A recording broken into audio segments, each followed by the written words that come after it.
Hello and good morning, everyone. Thank you so much for joining us this morning for this webinar. Before we begin, allow me to very quickly introduce myself. My name is Melissa Idris. I am a senior editor and anchor here at ASTRO Awani, where I host a couple of talk shows. One is a news talk show called Consider This. The other is one that's very close to my heart. It's called The Future's Female. It is really about highlighting, showcasing women who are doing extraordinary things. And that's why I'm so delighted to be part of this event today, this webinar, a collaboration between LINC ASTRO Awani and the Malaysian AIDS Foundation and Yayasan Sime Darby. Really, the idea is to kind of keep the conversation going, the celebration going for International Women's Day. Because as you know, the work of closing the gap of gender inequality, of correcting biases, of increasing leadership by women at every level and in every field, all of that requires commitment all year round, not just on one day in the month of March. So it is an absolute honor and pleasure for me to be here today and to introduce to you this incredible group of women who are each passionate about improving gender equity in their respective fields. So let me introduce the speakers. As I introduce you, please turn on your cameras and mics. And I'm going to begin with Professor Dr. Adiba Kamarul, Professor of Medicine and Infectious Diseases at University Malaya. She was Dean of Medicine there from 2011 to 2019. Currently the president of the International AIDS Society, which is the world's largest association of HIV professionals. And I could go on. She's a member of the WHO Science Council, adjunct associate professor at Yale University. It is an honor and pleasure to welcome her to this panel, Dr. Adiba. All right, morning, moving on, Melissa. we have, good morning. We have Dr. Yatila Zainal Abidin, CEO of Yayasan Sime Darby or Sime Darby Foundation, which is the philanthropic arm of Sime Darby.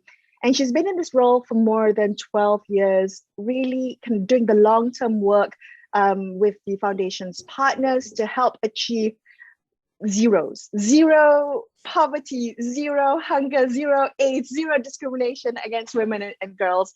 So we welcome her to the panel, Dr. Yatila. Thanks, Melissa. Next, Puan Nurlila Mokhtar, founder and chair of Persatuan Wahidaya Malaysia Pemahim, which is the only Malaysian network of women living with HIV. She's also the chair of the International Community of Women Living with HIV Asia Pacific since 2015, a tireless advocate, trainer, community leader, working to advance the rights of sexual reproductive health, but also to improve the lives of other women living with HIV. She herself has been living with HIV for more than 2 decades now. It's a pleasure to welcome her, Puan Nurlila. Good morning. Thank you. Thank you, Melissa. Last but not least, Dr. Imelda Balchin, consultant in obstetrics and gynecology, a subspecialist in maternal fetal medicine for high-risk pregnancies with a special interest in prevention of premature births.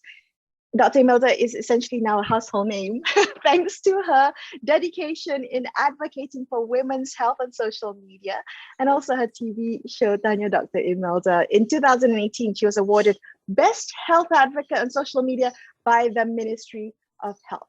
So welcome, Dr. Imelda, rounding up this incredible panel of women today. And folks, I know that many of you watching will have questions for our panelists, just as I do. So I'm going to open it up for questions right at the start, right now. I'm going to be taking them throughout the next hour. I'm going to be incorporating them into our conversation. Let's not leave it till the end where we might not have enough time. Go ahead, type in your questions into that Q&A box, and don't forget to mention your name and who you'd like to direct your question to. Okay, let me kick things off with a question of my own. And I want to kind of begin with a diagnosis of, say, the situation, of how perhaps things have improved in terms of women's voices being heard, women's voices being represented, particularly when decisions are being made, decisions that directly or indirectly impact women's lives. Dr. Adiba, may I begin with you?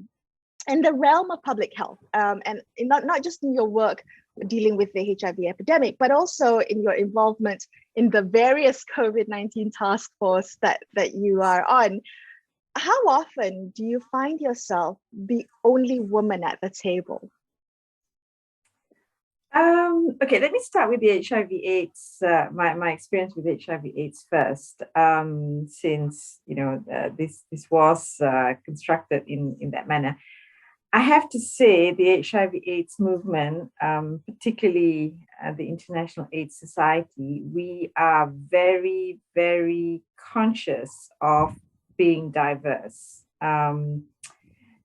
It stems from the original HIV response, which wanted to make sure that people living with HIV are part of the solution. So there is this thing called the GPAR principle, greater involvement of people living with AIDS, from way back, in 4 decades ago. And there's a slogan, leaving no one behind, particularly those who are vulnerable and marginalized, to be part of the conversation, part of the solution. So as a result of that, through the years, we must, in fact, if you go to any international, regional, or international level committee, it's a very conscious thing. I'm currently chairing the next AIDS conference in Montreal, and we were just looking through, even in the programs, you will almost never see, in at least the IAS programs, International AIDS Society programs, manuals, right? We make sure that the programs reflect regions, reflect gender, reflect north, south, etc. So that's the HIV movement, very, very respectful of diversity in all its form. When it comes to maybe not so much COVID, but at least when I was dean, I was often the only, for the longest time, I was the only female dean, and I felt very isolated, I think. So in academia, it's still an issue, I believe. Although, having said that, at UM, at one point we had we had female vice chancellors and deputy vice chancellors and female deans. But overall, I think it's still an issue. Yeah, not so much in the COVID response, because there's lots of female doctors and leaders. Okay, that's encouraging to hear that there is, a kind of concerted effort, particularly in the HIV movement, to have the diversity in voices. Maybe academia still needs to catch up on that front. Absolutely. If I may move on to Dr. Yatila, over the years, are you seeing, personally, your own observations? Are you seeing more women now directly involved in decision making? And I'm just wondering what that difference has made, having more women at the table. So aside from the gender equality agenda towards women and girls everywhere having equal rights and opportunities to be able to live free of discrimination, that's what Yayasan Sime Darby focuses on, which is integral to all dimensions of inclusive and sustainable development. Having more women up there is beneficial for the organizations themselves. So I'll give you some examples. The Institute of Corporate Directors Malaysia did a little bit of research, highlighted that companies with boards with at least 1/3 women representation correlates with 38% higher median return on equity as compared to companies with boards that have no women representation whatsoever. Another study shows that companies' financial performances correlate to the number of women on their boards, which means that the more diverse the board is, the better the company performs financially. Now, in all 3 Sime Darby companies, Sime Darby Berhad, Sime Darby Plantation Berhad, Sime Darby Property Berhad, as well as in Yayasan Sime Darby, we have achieved that 30% women representation on our boards. But now, the 30% Club Malaysia reported that women representation on the top 100 public listed boards in 2021 was about 26%. 4% off the mark. However, it was also recently reported that the 900 over public listed companies on Bursa only have about 17% of women representation on their boards and senior management, which indicates that we still have a long way to go. But I personally confident that the situation will exponentially improve as there is so much more awareness on the subject matter and of its importance and benefits to companies and organizations. More and more companies are aware that it is crucial for them to have a balanced board and senior management composition to ensure resilience and sustainability of their businesses and their operations, and proactive measures will be taken towards this. It is so different than it was 20 years ago, Amisa, when I was just starting off, when I experienced first-hand discrimination because of my gender and with a hijab on, and the fact that I was giving birth during the early years, the early part of my career. Times have certainly changed. For example, I was appointed as the first CEO of Yayasan Sime Darby in 2010, based totally on merit. Okay, well, that's wonderful. I'm glad that things have changed. You're absolutely right. Studies have shown that boards with more diversity do better financially as well, and also morale as well. But there's still work to do. I'll come back to this conversation about the work that needs to be done. But I want to move on to perhaps Dr. Imelda. We had just heard Dr. Yatila give the statistics for the number of women in the board level senior management, but it's really not just about the number of women represented at the top table. It's whether or not those decisions are being made that reflect the considerations for women's lives, women's lived realities, the real inequalities that women face. I'm wondering what your observations are. Where are you seeing the most positive change when it comes to having women represented? Well, you may think my point of view is slightly different, but I'm just giving you my observation. Okay, if you want to have men and women in top positions, then you cannot look at them as individual men or individual women. You must look at them as people with families, with baggage that came along with them. So, if traditionally, when you appoint a man in a leadership position, what you get is a free woman behind the scenes who are actually managing the chaos, all the chaos in the family life.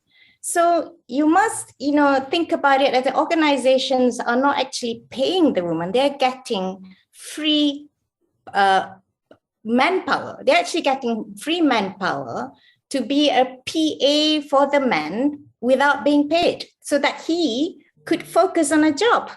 But if you appointed a woman as leader, traditionally, do you actually expect the woman to do the job and also handle the family chaos? That means, it's not about a woman cannot be good leaders. It's because you're actually making them do two jobs. So that's a big difference. But today, we've moved on. We are in a different world today than we were yesterday. Today, we have equal men and women in the workforce.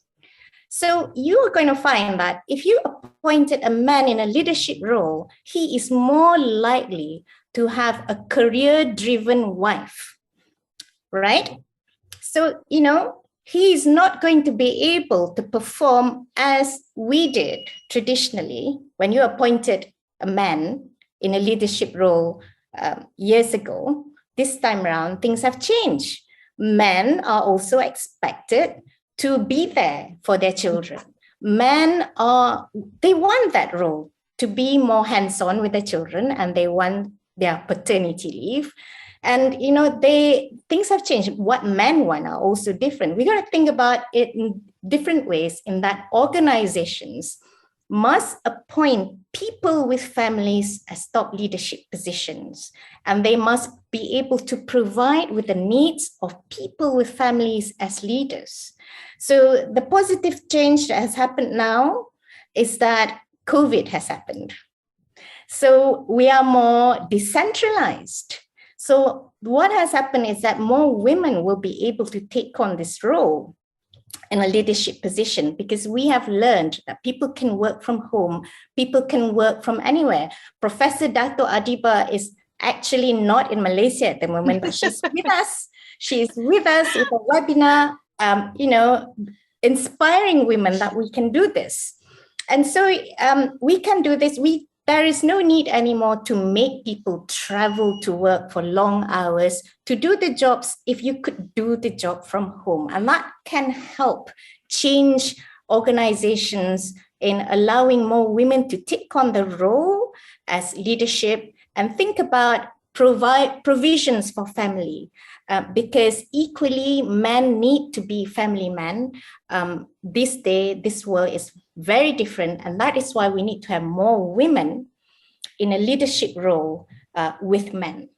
All right, definitely the, I guess, importance of having men as part of the conversation as well. But you're right, I mean, there's been silver linings to this pandemic, one of which has been the real, like, it's been highlighted the unequal care work that happens in the household and the double burden that working women face sometimes when it comes to having to shoulder the household burden and work burden. So perhaps that's come to light. Perhaps we can address it a little more, work towards that equality goal that we have. Can I come to Puan Nurlila? And I want to ask about your experience, because you're so passionate about coaching an entire generation of women who will become community leaders in their own right for people living with HIV and AIDS. And I'm just wondering where you see that importance of correcting the gender inequality, why it's important to have gender equality and more women in leadership to be included in decisions that will guide policies and programs on HIV. So to talk about, we say about when you want to do something about us, women living with HIV, you must include us. So this is the thing that, I bring, and I try my best, my very best, to bring the issues of women living with HIV in Malaysia. I remember in one, like 10 years back, in a seminar where I openly asked, where is the program or the program for women living with HIV?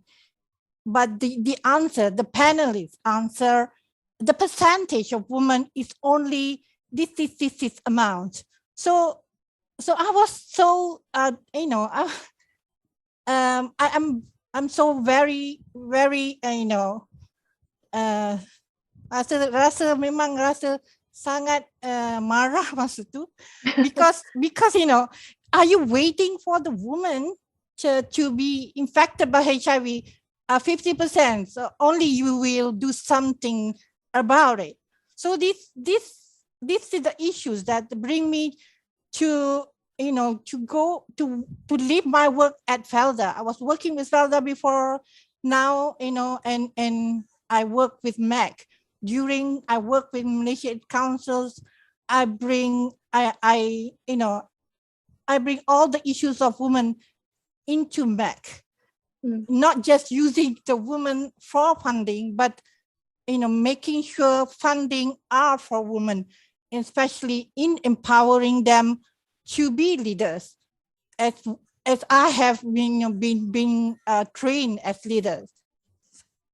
Right. Dr. Adiba, just to kind of follow up on what Puan Nurlila was talking about, if I understand correctly, women are more biologically susceptible. There's a biological susceptibility to HIV, but there's also the way HIV disproportionately affects women because of cultural and social and economic inequalities. I'm just wondering why that's important then to have the women's voice as part of as you said, as part of the kind of HIV movement in the HIV response. And I'm thinking about the way that Malaysia has actually eliminated mother-to-child transmission. And that's, in a way, responding to the needs of women and how HIV affects women specifically. Yeah, thanks, Melissa. Obviously, biologically, women are more vulnerable, but culturally, as you mentioned, there's this gender sort of power imbalance, right? Going back to something as simple as, well, maybe not so simple, but condom negotiation. In the days when we had nothing but condom to prevent HIV, whether you're in you're married to a male person, or worse still, if you're a sex worker, to insist that your male partner wears a condom. I hope it's okay to say condom on ASTRO, Awani. Yes, it never used to be. I'm getting you into trouble. It's fine. It's about sexual reproductive health. It's important. Okay, all right. Oops, sorry. It is 3:30. It's 4:00 in the morning. Yeah. So yeah, negotiating something as, I don't think I'm exaggerating, that could be potentially life-threatening. In the days before there was treatment and pre-exposure prophylaxis, that was a real issue, right? Getting the male partners to put on a condom because of this gender power imbalance. So I can't be more a greater example of that gender disparity than condom negotiation between men and women.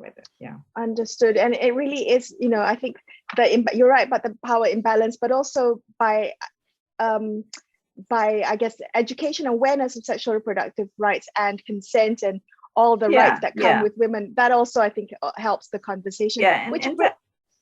Sorry to interrupt, but also touching on what Imelda said, let's say there are two, that both husband and wife are living with HIV.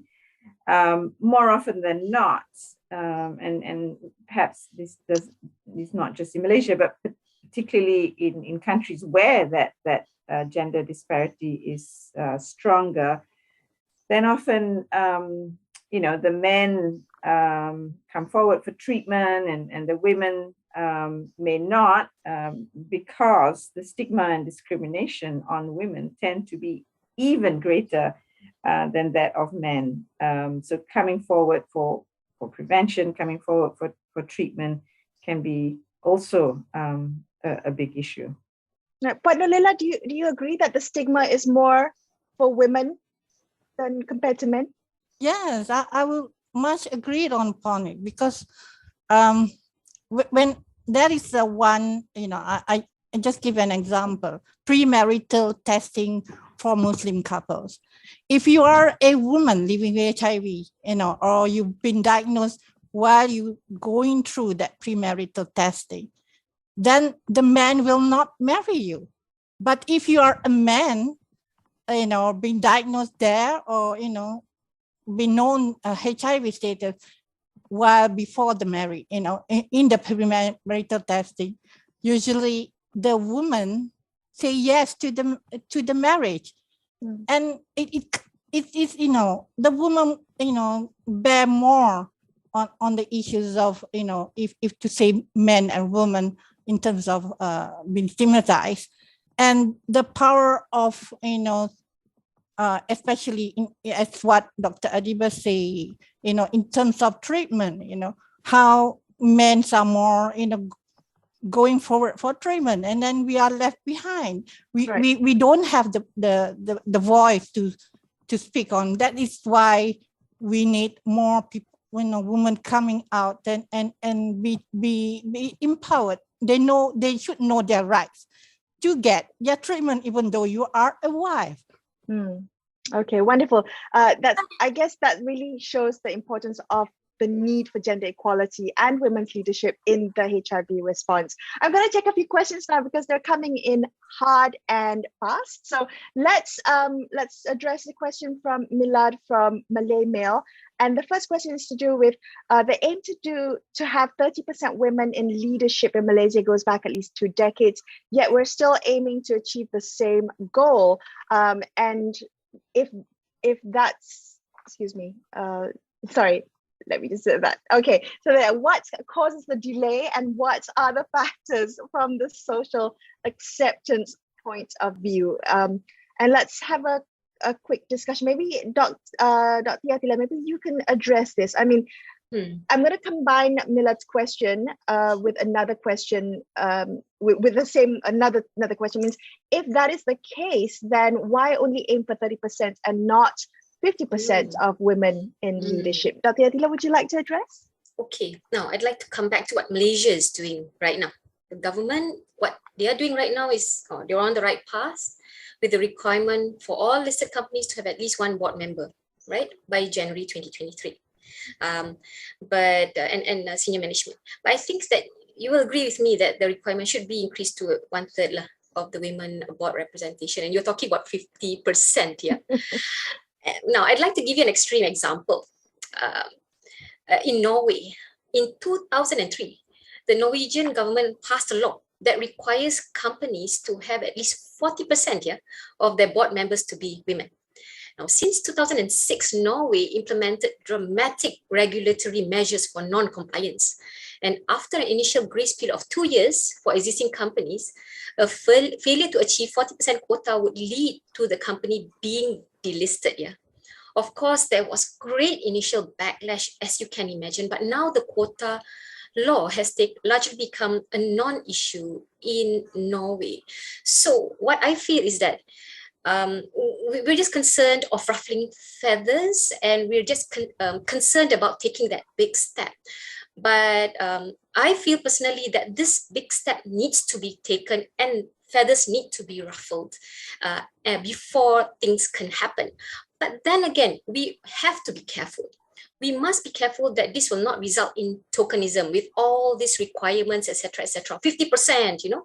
But now I'd like to highlight that women board members, women management contribute to the organization because of their unique skills and experiences. But however, if they are made to feel that their presence is only to make up the numbers required by regulatory bodies and external stakeholders, they may then tend to undervalue their own skills, achievements, and their experiences, which demeans their potential contribution to the organizations. And this would be a pity because after all, very careful selection processes would have to be carried out to choose them, yeah, to be a board member or a part of the senior management. And they'll be found to be the right person for the job. So, but we're just concerned about all these backlash and how it's going to be treated if it's going to be something, you know, a quota which is put there by the government.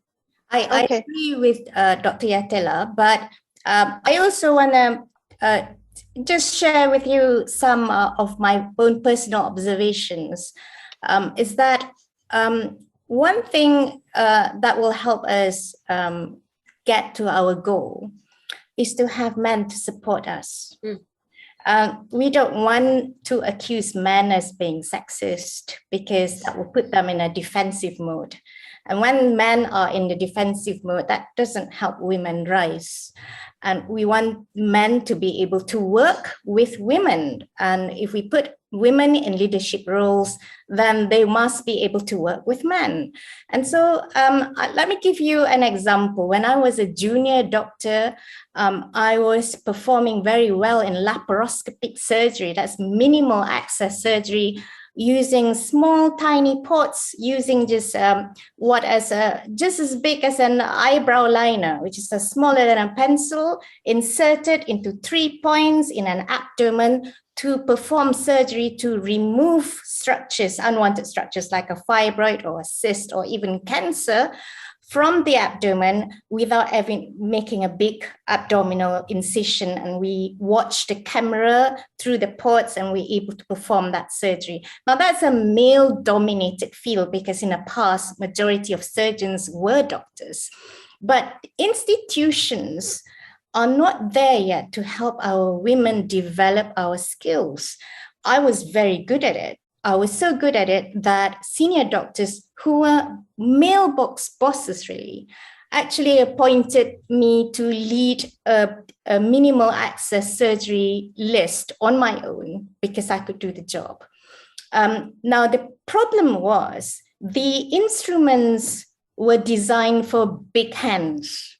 They're designed for men. And I was, I'm just somebody with tiny hands and tiny fingers. It's a struggle. I was very good at it, but I was struggling. Every day I came home with sore arms, sore fingers, very difficult because I need to reach longer pedals, which my fingers couldn't grasp. I had to find different ways of doing it, and therefore the positions hurt me every day. Now I decided that laparoscopic surgery and becoming a gynecological cancer surgeon is not for me because it hurt me so much. I was good at it and I had to move on to a different role. And I found that by doing minimal access surgery, I became good with hand-eye coordination because I practiced doing that. I became very good in obstetric ultrasound and fetal medicine, where you need to learn to scan with your left hand and do procedures with your right hand, or scan with your right hand and do procedures with your left hand. So now I'm a maternal and fetal medicine subspecialist rather than a gynae-oncological subspecialist surgeon.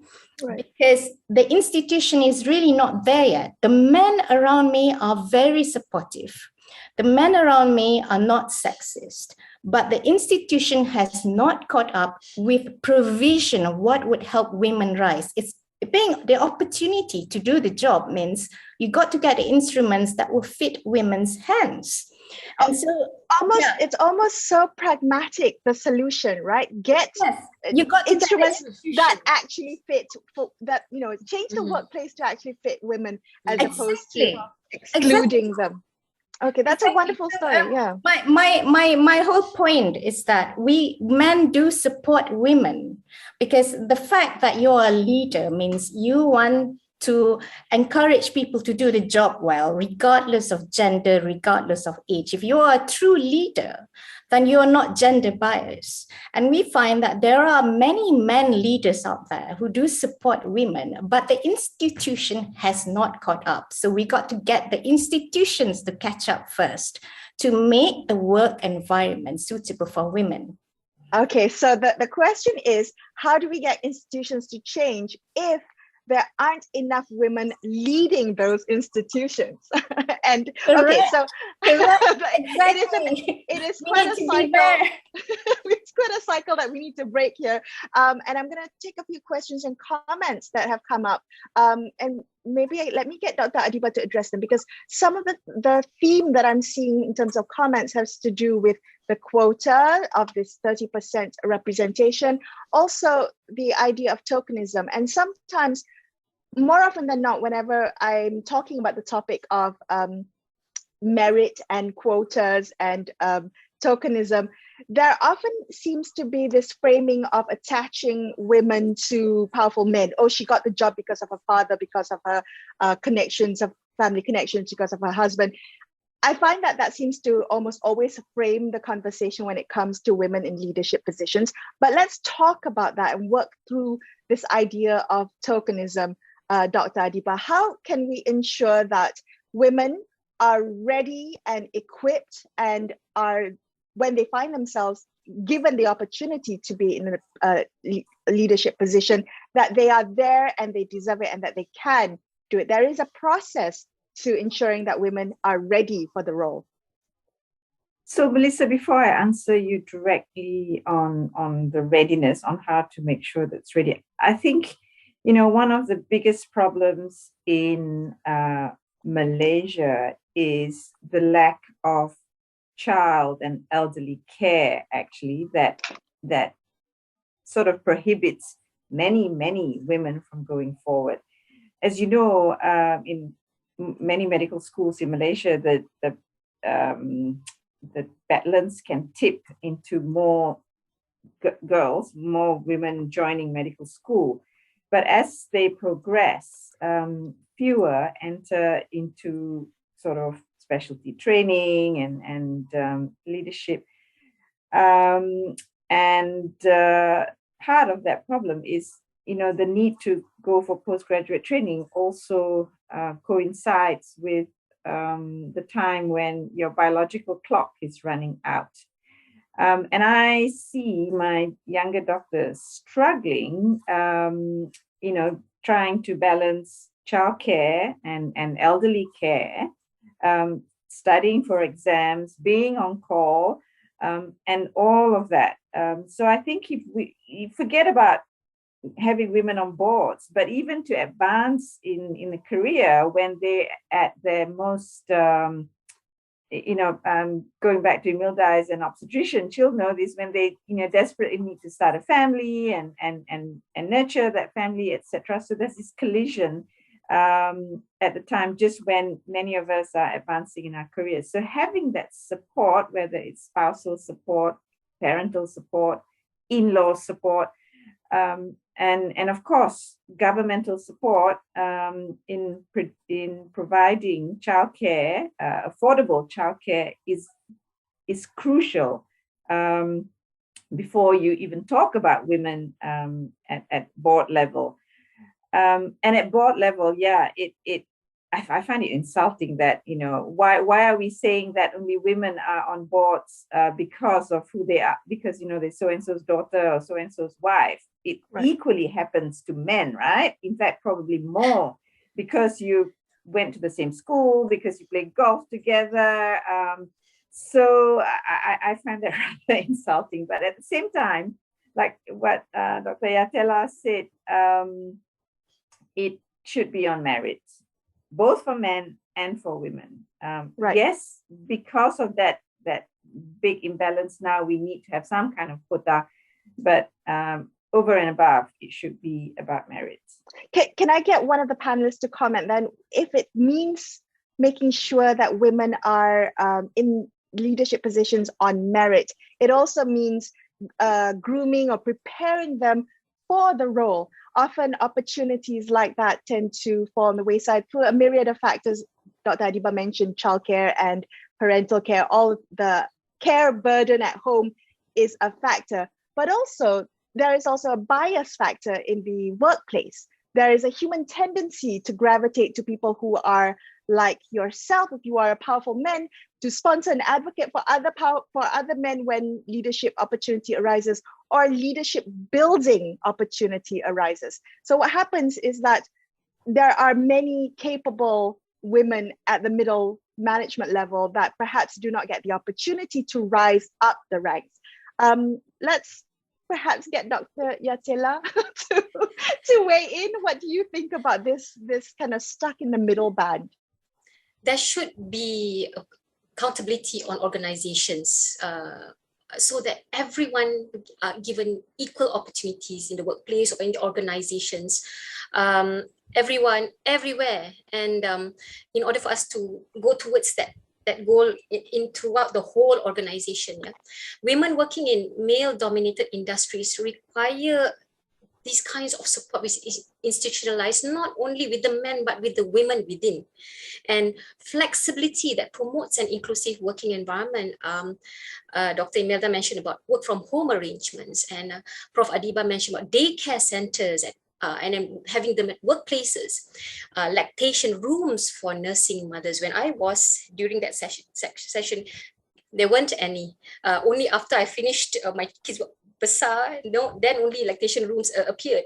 And then also you have to focus on leadership development and career mentorship programs, establishment of gender policies, and ensuring of a safer environment, like sexual harassment policies to eliminate sexual harassment at the workplaces to make everyone feel safe. And I'd like to also share an example with you. I'm proud to share that in 2019, Sime Darby Plantation Berhad launched the Female Management Development Program. Just imagine, a groundbreaking initiative in the palm oil industry, possibly the first of its kind in the global oil palm industry, to promote equal rights at the workplace and support potential women leaders. These participants, as you said, biasness all around them. They were hesitant at the beginning, but eventually transformed their careers after attending coaching sessions, being assigned with special projects, to build their confidence, and then having job rotations for exposure and placements here and there, provided with formal trainings, workshops, seminars.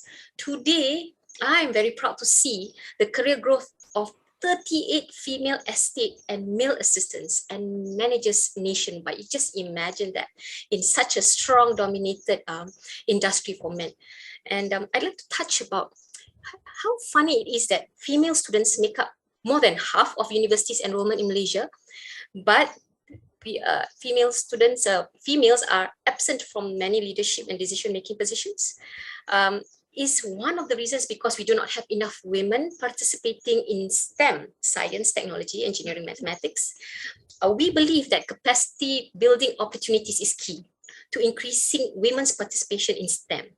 Yeah, a 2021 UNESCO science report states that women still represent just 33%, just over 33% of researchers globally, and their work rarely gains the recognition it deserves. So we support world-class scientific research to translate results into action, and developing these highly capable local scientists and researchers and custodians with many opportunities given to women as lead researchers, and they just blow us away. For example, our partnership with the Management Ecology of Malaysian Elephants has been supporting women researchers of impressive caliber, already 9 so far, leading the National Initiative for Human-Elephant Coexistence Management, for example. But that's really wonderful. I mean, I've been following your work, and I have to say there is real change, and I'm seeing these women come front and center. I'm seeing them blossom and grow, particularly in the fields of sustainability. And I will echo a lot of the comments on the chat. Dato Tarsia Zunur Shalikwa all saying bravo, congratulations on this, because this corporate support is important to make sure that civil organizations continue with the good work that they're doing on the ground. So congratulations to Sime. Can I come to Puan Nordela, because I want to continue this conversation about leadership in the civil society sector, right? You currently chair the International Community for Women Living with HIV in Asia Pacific. And I wanted to ask you, that is a big leadership role, one that you perhaps had to kind of take the mantle up. And I'm wondering what you would have liked to make that environment more enabling for other women to also take up leadership in the civil society arena. Puan Nordela, you're muted. Okay. You represent Asia Pacific is a big it's a bigger thing for me. Because Asia Pacific, Malaysia is just a small country. To represent India, to represent China, and the rest of the unique country like Indonesia, Thailand, but to have more women to speak on the issues of HIV is not that easy. Also, language is a barrier, stigma is a barrier. And lack of our funding given for the women to be empowered in order to represent issues of women living with HIV in the globe as globally. Because I also speak for the Asia Pacific in globally. So we I can share the stories of how I brought up to be a leader, because Prof. Adiba started it. He started with a training for about 30 women in Malaysia in year 2006, and then these women, they all go and they work with their own NGOs and work under MAC as a leader. And because of my knowledge, my language, I can speak English a little bit. I was sent overseas. I was sent internationally to learn about laws, to learn about leadership. So if this opportunity is given to more women, then the representative of women will be more stronger in terms of HIV response. Thank you. Thanks, Puan Nordela. And thank you, Dr. Adiba, for doing that. 16 years ago, you helped build capacity in community leaders dealing with to kind of build capacity within people living with HIV, and 16 years later we have Panurlila talking on an international stage, advocating for the rights of people living with HIV. So thank you for that. Of course, for your we work women then. must lift up other women, as they say. If not, who else will do it for us, right? Absolutely. And that brings me to Milad's question, saying that it's often said that women support women and lift them up. Do you agree with the statement? And what have you done to support women who are in lower positions so they can uplift themselves? That is an example of what you did to help women uplift themselves. Another question by Milad, and I'm going to ask Dr. Imelda to address this, if I may. Milad says that ultimately women's opinions really counted in the conversation, or is it still being taken as women being women and women talking too much? And have you encountered this situation? And and if yes, what is being done, or what have you done to change the perception? Well, women's perception counts because women are mothers, sisters, daughters, and wives. And so if you can take an example of my Facebook page of more than 500 million followers, I mainly advocate health for women. And yet you can find that many of my followers are actually men, because they actually care what women think. They actually care for women's health. They care for their mothers. They care for their wives. They care for their daughters, and they care for their sisters. And so actually, it is wrong to think that men do not think of women's opinion as important. It's actually quite biased to think that way, because I find that a lot of open-minded men out there do think about what women have to say, and the role that women play in their lives are actually very important. That, maybe it's not out there yet, but, there's a lot of input. For me to give you one very simple explanation of how women's opinion actually makes a difference in their lives, is that have a look at difference between gender in smoking. That's also inequality for health there, isn't it? Because if you look at statistics, less than 2% of Malaysian women are smokers, but almost half of all men are smokers in Malaysia.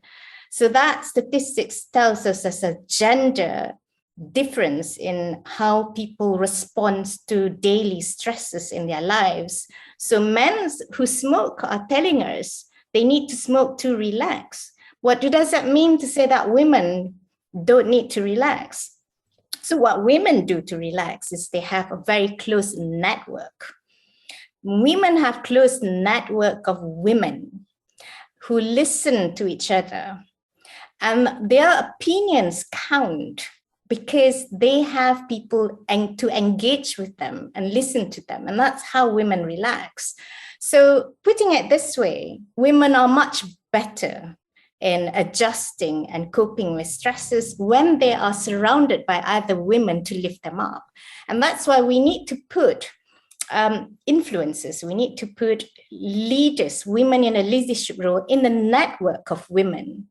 And because that's what women do to boost each other help. They seem to need each other more to help themselves, boost themselves out. And therefore, you find that there is no need for women to smoke.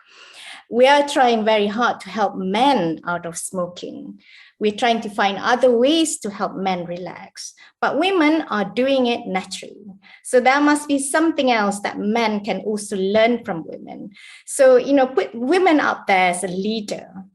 Women can help entice other women to perform, but women can also help men. So don't forget that we're not up there wanting leaders in a leadership role just to help other women and inspire other women, but also inspire men to be better people. It is.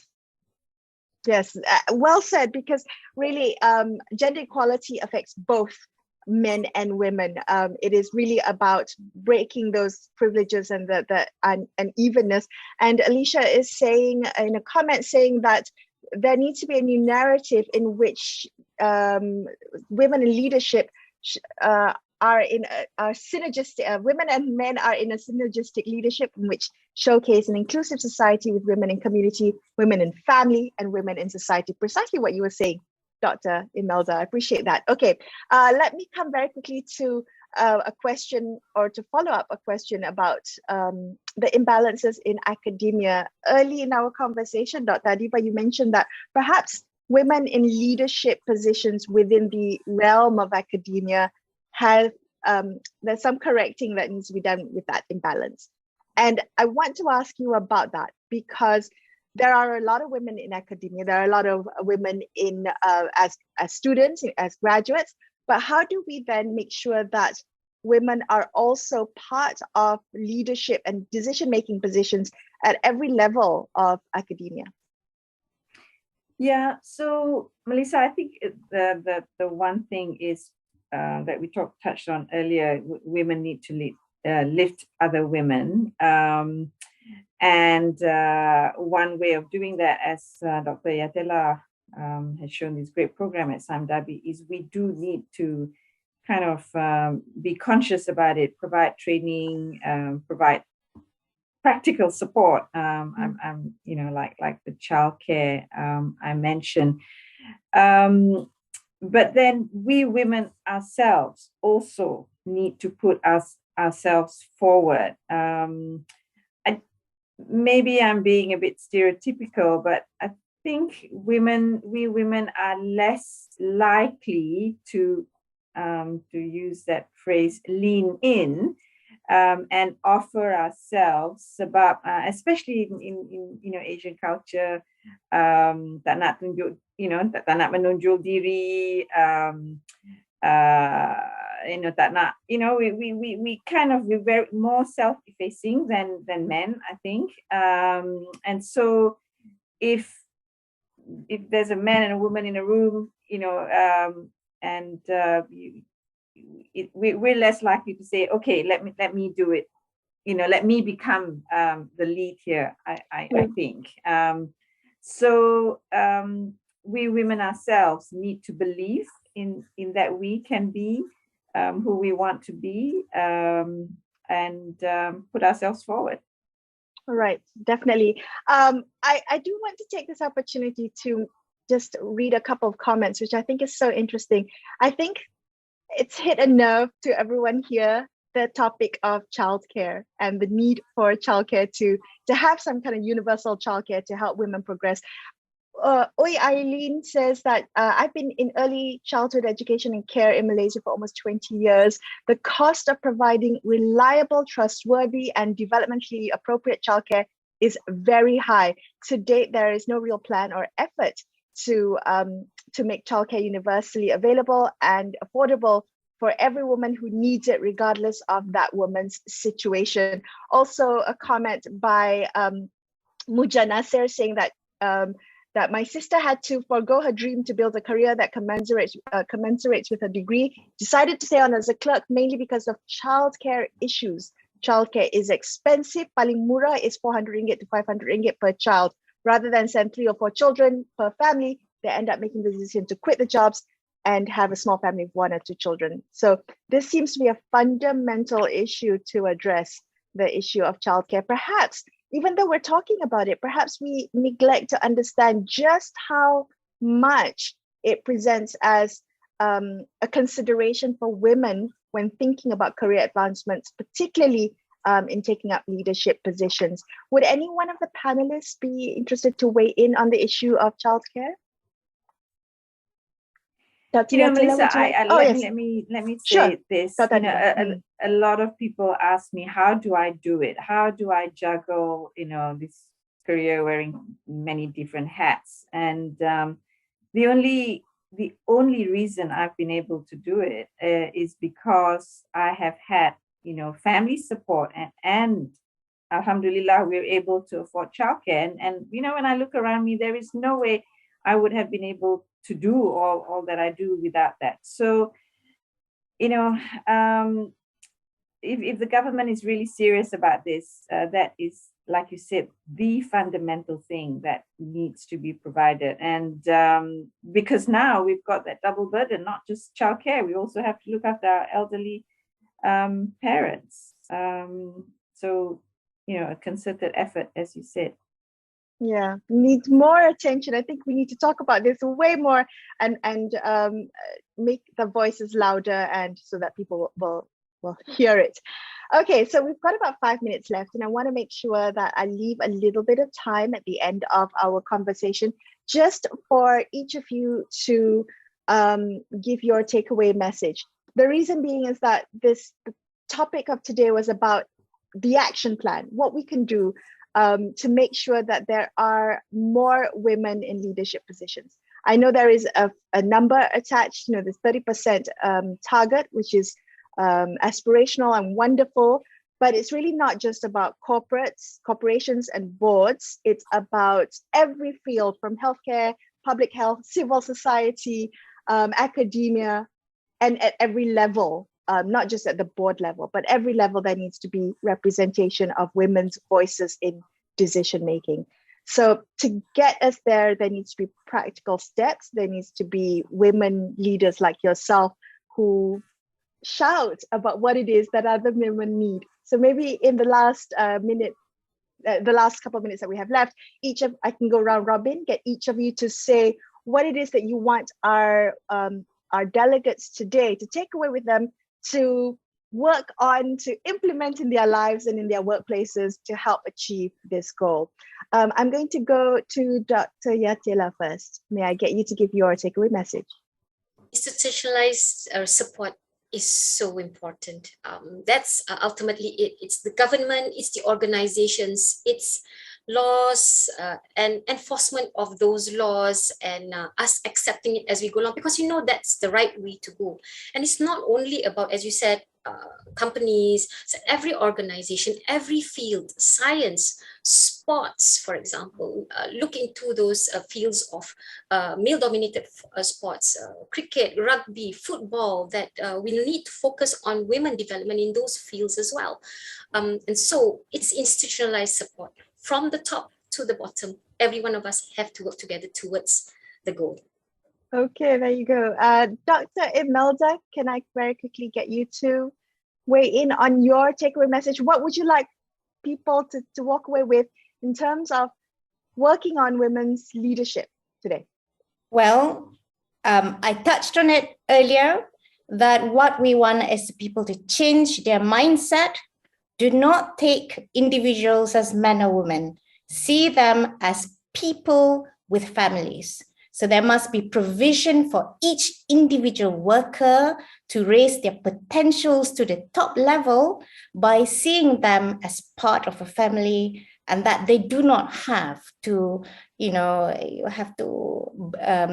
sacrifice. They don't need to have to sacrifice to become leaders. The institutions and organizations can help with provisions. No more free manpower like we had before, where men had wives to look after all the chaos in a family. So actually the organizations had free manpower for the men to do the job. But things don't come for free anymore. You got to invest in families. You got to help with each individual worker to raise their potentials to the top by making provisions for family needs, so they can focus, so they don't have to take so much time out to be with their families and then sacrifice. So that's my take-home message, is to change our mindset, to see people, each individual people, as people with families, and for institutions and organizations to see it that way. Stop thinking that they can get free manpower. I actually really love that. That's my takeaway message, to be completely honest with you, Dr. Milda. The idea that child care or care work is not a limitless commodity that can be used without cost or consequence and without sacrifice on somebody's part. So thank you for that. I appreciate that takeaway. May I come to Panorela? Panorela, what would you like our audience to take away with them today? In HIV response, we have to build women leadership through investing in women leadership. We have a feminist school curriculum which help women to put their personal struggle into political context and support women to build skills and connect with other leaders as they have support. We also build women leadership through developing networks of women and connecting with women around the world to share information and stories about how to confront sexism and discrimination against women within the HIV response, and to understand the challenges facing women and to advocate for improvement. That's my Thank you. Thank you. Thank you, Puan Nurlila, for that. And last but not least, Dr. Adiba, what's your takeaway message for us today? Okay, I suppose let's once again make our voices heard and to demand for the institutional support that Dr. Yatila mentioned. It would be great if this would be a catalyst, at least amongst those women and men who are listening on this show, to start with demanding it at their own workplaces to start off with, and build a momentum to continue to demand it nationally. Secondly, I think for all the women listening, particularly those of you who are not yet in leadership position, believe in yourselves, believe that you can be there along with all those other men who are often not half as good as you anyway, and demand your seat at the table. Like I said before, we women tend to Asian women tend to let them go, let them take the seat. But no, I think it's time that we believe in ourselves and know that we're good as or better than some of them. We should have seats at better tables. Definitely. I want to thank all of you. Thank you so much. It's just been an absolute pleasure and an honor to chat with you this morning. And I appreciate your insights and for you sharing some of your very personal stories, and I appreciate that. And thank you so much for everyone attending today. We've got 91 participants. Thank you for being such an engaged audience, staying right till the end. I hope we get to meet again in future webinars. And on that note, you can kind of click on link at astrawani.com to find out what's coming up next. So this is my final goodbye. Thank you, everyone, today. Till we meet again, stay safe and be well. Bye. Bye. Thank you, Melissa. Thank you all. Thank you.